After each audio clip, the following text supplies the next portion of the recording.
Okay जनाब, आप देख रहे हैं देताली प्रोग्राम और आज के इस प्रोग्राम में हम आपकी मुलाकात वकला से करवा रहे हैं। और इस वक्त जो है हम सिटी कोर्ट में मौजूद हैं और इस वक्त हम ऑफिस में आ गए। यहाँ बहुत सारे वकला मौजूद हैं, ऑफिस में चाय वाय चल रही है। इनसे भी पूछ लेते हैं यार, हमें तो पूछा नहीं, अकेले अकेले चाय पी रही है। अच्छा, सबसे पहले तो मुझे बताएं कि ये जो आपका काला कोट होता है इसका मतलब?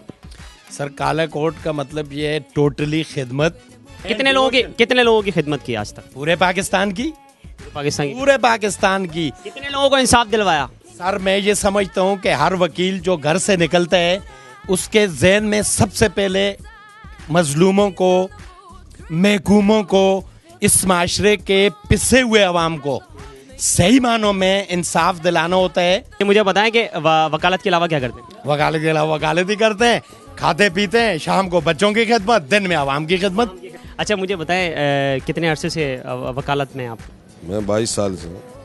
सीनियर लग रहे हैं आप मुझे ना। जी। एक चीज़ मैंने देखी है बहुत ख़ास बात कि काले कोट और काली टाई में होते हैं। आपकी टाई रंगीन है, काली क्यों नहीं है? ये ज़रूरी नहीं है, कोर्ट के अंदर अगर काली पहनी जाए तो इट इज़ वेरी मस्ट, लेकिन फिर भी पहननी चाहिए।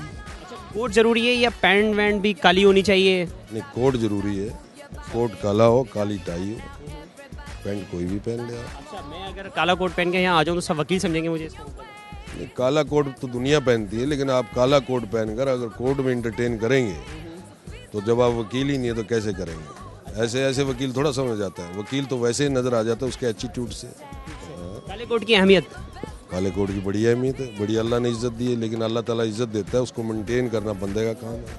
हाँ, वो काला कोट जो अल्लाह ने दिया है उसके हिसाब से उसको ला भी आना चाहिए, उसको वकालत भी आना चाहिए, उसको फेसिंग भी आनी चाहिए, एक बंदे के साथ कैसा डील किया जाता है, उसको प्रैक्टिस भी आनी चाहिए, प्रोसीजर भी आना चाहिए, और अपनी माशरे में, बार में अपनी इज्जत को मेंटेन भी करना चाहिए, उस काले कोट की इज्जत। ये कोट कब उतारते हैं? उतरता है कोट? वकीलों का कोट मैंने सुना उतरता ही नहीं। ये यूनिफॉर्म है और जब कोर्ट में अपीयर होते हैं, यहाँ पे होते हैं तो कोर्ट ड्रेस में होते हैं, ऑफिस में होते हैं तो कोट जो है ना उतार देते हैं। हाँ जी, सबसे पहले तो मुझे बताएं काले कोट का क्या मतलब है? काले कोट का मतलब यही है कि किसी गरीब को इंसाफ मुहैया करना। जी। कभी किसी गरीब को इंसाफ दिलवाया आपने? इंसाफ का जहाँ तक तल्लक है तो वो इंसाफ पे तो मैं यकीन ही नहीं रखता हूँ, मैं तो मसवात पे यकीन रखता हूँ। और ये जितने भी पाकिस्तान के अंदर अदारे हैं ये सारे खाने पीने के लिए हैं भाई। जब तक निजी मलकियत का तस्वर ख़त्म नहीं होगा ना तो करप्शन ख़त्म हो सकती है, ना किसी को इंसाफ मिलेगा। आपका नाम? अदनान अफरीदी, एडवोकेट। अदनान भाई, ये मुझे बताएं कि एडवोकेट आपके नाम के साथ लगता है, इसकी कितनी वैल्यू है? कितने भरम है इसके? मेरा मतलब है देखिए, भरम हमारी एडवोकेट की नहीं है, भरम है ला की। अगर वो कोई भी हो, चाहे वो पाकिस्तान का एक आम गरीब सा इंसान हो, चाहे वो जो है ना एक अमीर घराने से उसका ताल्लुक हो, बात है कि जो इस लॉ की इज़्ज़त करेगा उसे माशरा खुद ब खुद जो है ना इज़्ज़त देगा। बात यहाँ पर एडवोकेट की नहीं है, ला है। अगर कोई इस शख्स को ब्रेक करेगा लॉ को, समझ रहे ना, अगर हम एडवोकेट है, अगर हम अपनी लॉ को खुद ब्रेक करेंगे, उससे हम तोड़ेंगे, हमारी माशरे में कोई इज़्ज़त नहीं होगी। काले कोट का मतलब? काले कोट मतलब है कि ये जो काला कोट होता है इसके अंदर काले रंग की डिफिनेशन होती है कि इसमें बहुत सारी चीज़ें अगर लग भी जाए ना, राज छुपे हो, राज के साथ बर्दाश्त। अच्छा, बर्दाश्त होती है। आप कब से वकील हैं? 5 साल से। जी। 5 साल से अब से आप वकील हैं, कितना कमाया?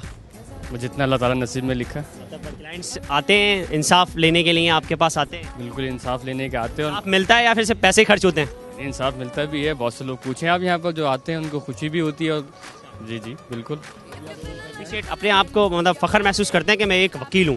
बिल्कुल फ़ख्र महसूस करते हैं, हमारी शनाख्त यही है, हमारी शान यही है। एहतजाज तो नहीं किया ना? एहतजाज नहीं किया कभी। बड़े खतरनाक होते हैं भाई, एहतजाज किसी वक्त भी कर देते हैं। लोगों का कहना है आगे देखें, मोहब्बत वाले हैं बहुत। क्या साहब, मुझे ये बताएं कि बड़ा नाम है आपका, कोई ऐसा केस जो आपको आज तक याद हो?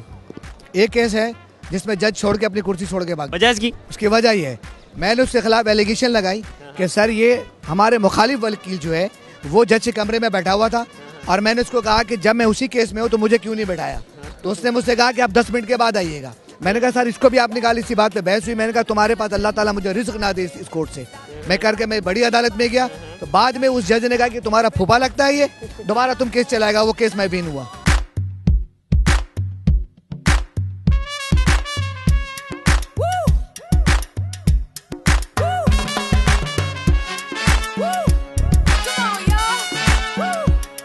Keep moving and moving and moving it. Keep moving and moving and moving it. क्या खोया क्या पाया? सब कुछ पाया, कुछ खोया ही नहीं। आपने? सब कुछ पाया, अल्लाह का शुक्र है। तो आप प्रोसेस में या वकील बन चुकी हैं? अभी हम बन चुके हैं, कंप्लीट वकील जी। केस अभी तक आया आपके हाथ में या लोग मैंने 5 बेल एप्लीकेशंस और सब अलाउ करवाई हैं। ऐसा ना हो लोग जज भी करवाई है। ऐसा ना हो लोग अपना केस दें वो हारी जाएं, किसी लड़की को दे दिया केस हार नहीं है। नहीं, इंशाल्लाह तो नहीं हारती, कहीं नहीं हारती। हम गर्ल्स को फुल सपोर्ट करते हैं। कोई मैसेज मोहब्बत भरा तमाम आपके वकला हैं, आप लोग फीमेल हैं, मैसेज देना चाहेंगे लड़कियों को जो लड़कियां कुछ और पढ़ ली थी उनको बोले वकील बन जाए? गर्ल्स को एडवोकेट जरूर बनना चाहिए, और जो अदर साइड गर्ल्स हैं बाहर की उन्हें मैं कहूँगी कोर्ट बिल्कुल ना आए यहाँ, कोर्ट मैरिजेस के लिए भी नहीं और डिवोर्स के लिए तो बिल्कुल बिल्कुल खुला के लिए नहीं आए।